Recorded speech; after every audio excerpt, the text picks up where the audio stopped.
Assalamualaikum warahmatullahi wabarakatuh.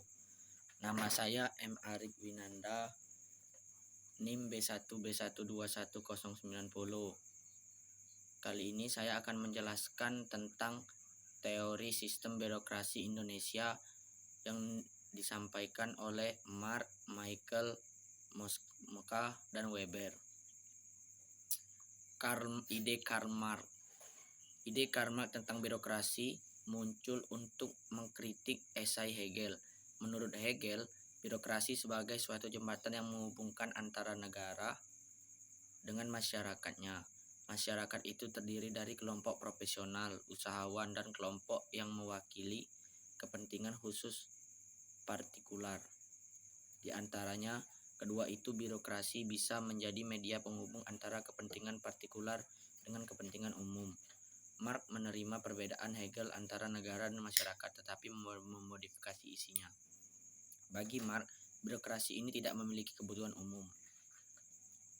Tidak ada kepentingan yang umum, yang ada ialah kepentingan partikular yang mendominasi kepentingan partikular lainnya.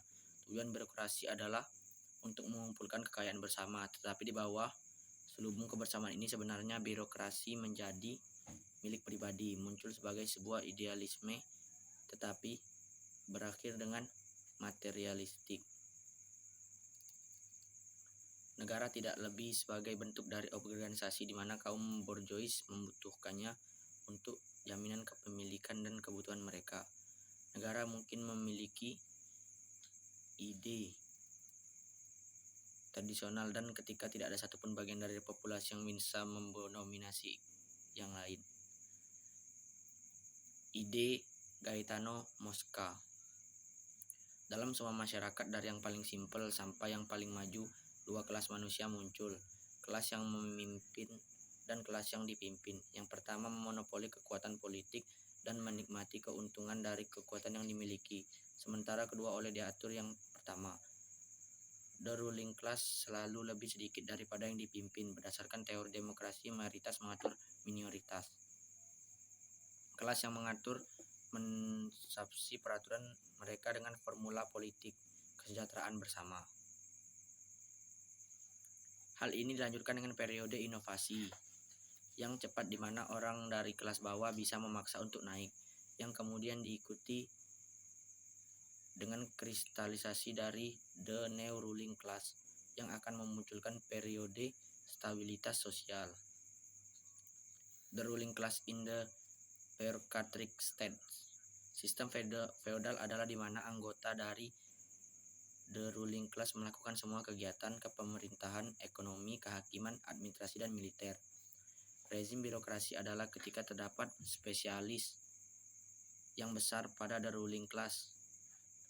Fungsi pemerintahan dipisahkan antara satu dengan yang lain dan menjadi domain inklusif pada bagian-bagian in the ruling class. Ide Robert Michael. Birokrasi dibutuhkan untuk eksistensi negara modern. Negara modern membutuhkan birokrasi yang besar karena melalui ini kelas politik yang dominan mengamankan dominasinya untuk tujuan ini. Negara memasukkannya sebanyak mungkin kebutuhan mereka dengan membuat sebanyak mungkin posisi pejabat. Di antaranya, penduduk masih memiliki yang banyak untuk posisi ini, terutama bagi kelas materi berusaha untuk mencari posisi aman. Mereka yang tidak mendapatkan posisi menjadi musuh sejati. Karena itu, negara membuka pintu untuk ribuan calon untuk merubah mereka dari lawan berbahaya menjadi partisipasi loyal. Tetapi, permintaan yang posisi birokrasi selalu lebih besar yang dibutuhkan. Pada masalah ini, antagonis intelektual proletariat tercipta ketika birokrasi dibutuhkan untuk stabilitas negara. Ini menjadi semakin lemah dan kurang kompatibel dengan kekayaan masyarakat.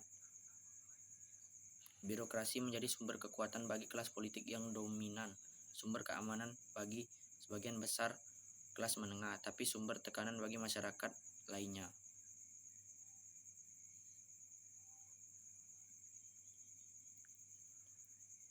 Konsep teori klasik birokrasi. Konsep birokrasi Hegelian ada dua kepentingan yang diwujudkan dalam kelompok. 1.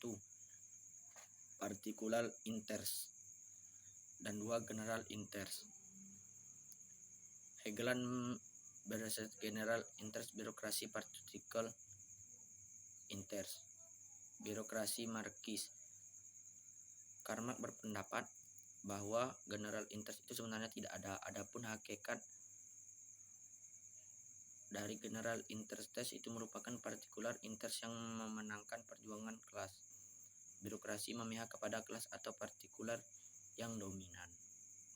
Karakteristik birokrasi diatur dalam prinsip yang pasti seperti hukum dan peraturan administratif. A. Rutin didistribusikan secara tetap sebagai adanya tugas kantor. 2. Adanya hierarki atas dan bawahan sehingga melahirkan birokrasi yang monokritis dan patriarkalis, yaitu suatu sistem yang menempatkan pimpinan sebagai pihak yang paling dominan. Manajemen berdasarkan dokumen tertulis. Manajemen berdasarkan dokumen tertulis biasanya dididik melalui pelatihan. Apabila kantor telah berkembang maju, tanggung jawab pegawai menjadi tidak terbatas. Manajemen mengikuti peraturan umum. Pegawai dalam birokrasi adalah jabatan karir, tetapi hanya dalam urutan hierarkinya, memperoleh penghargaan sosial yang tinggi di masyarakat. Posisi pekerjaan diterima seumur hidup. Pegawai menerima kompensasi yang tetap, fix salary, dan adanya dana pensiun. Kritik terhadap Weber. Birokrasi dengan metafora mesin diganti dengan metafora otak, muncul organisasi holografi. Cara kerjanya memiliki kemampuan untuk menduplikasikan memori atau informasi. Division of labor ditekan semaksimal mungkin. Setiap orang bisa melakukan pekerjaan orang lain. Banyak dikembangkan di sektor bisnis, elektronik. 3 elemen pokok birokrasi. 1. Birokrasi dipandang sebagai instrumen teknis. 2. Birokrasi dipandang sebagai kekuatan yang independen dalam masyarakat sebagai instrumen teknis tersebut. 3. Sebagai konsekuensinya, birokrasi tidak memihak pada kepentingan politik dari kekuatan partikular tertentu. Sekian yang dapat saya sampaikan, lebih kurang mohon maaf. Assalamualaikum warahmatullahi wabarakatuh.